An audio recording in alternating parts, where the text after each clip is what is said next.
Mirë po e keni parasysh, e keni një ndjenjë që ju shoqëron, apo duhet ju shoqëroj, duhet ta keni parasysh. Këtë ndjenjë kanë lidhjen tuaj me Allahun te bareke ve taala.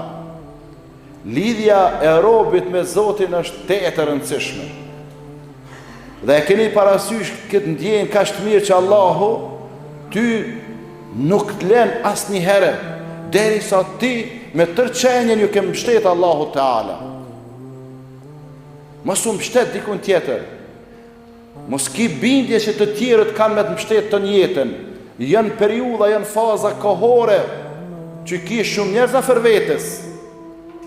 Dhe ato mbështetje që të vinë shumica janë për shkak të interesit, për shkak të pozitës tënde, për shkak të autoritetit tënd, për shkak të familjes tënde, për shkak të pushtetit tënd, për shkak të pasurisë tënde.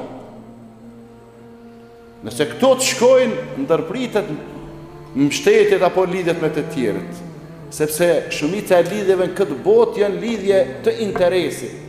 Përfundon interesi, përfundon edhe lidhja. Po nëse i mbështetesh Allahut, e dini çfarë ndjenjë është?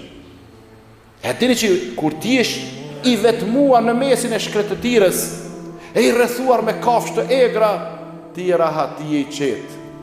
Sepse e din që Zoti për ty këtu në mesin e shkretëtirës ka përzgjedhur më të mirën. Edhe nëse kanë me të hangër kafshë të egra, ujshik, apo luant, apo dikush tjetër, prapë është mirë për ty. Edhe nëse kanë me të lëndu, prapë është mirë për ty. Edhe nëse kime shpëtu, prapë është mirë për ty.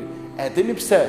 Se do të me qenë kjo ndjenjë e ngulitur në zemër se Allahu nuk cakton për besimtarin musliman diçka tjetër, vetëm ato që është e mirë.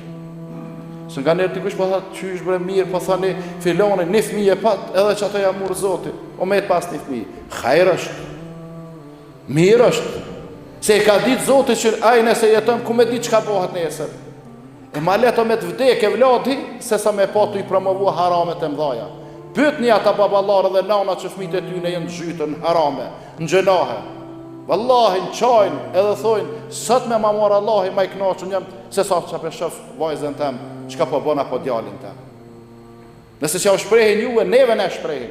Sot ja kisha dhënë Zotit edhe më i kënaqur i shakon hiç mos më i pas se sa shumë kanë dalë fëmia. Se vështira vllazën është me rre vajza nana.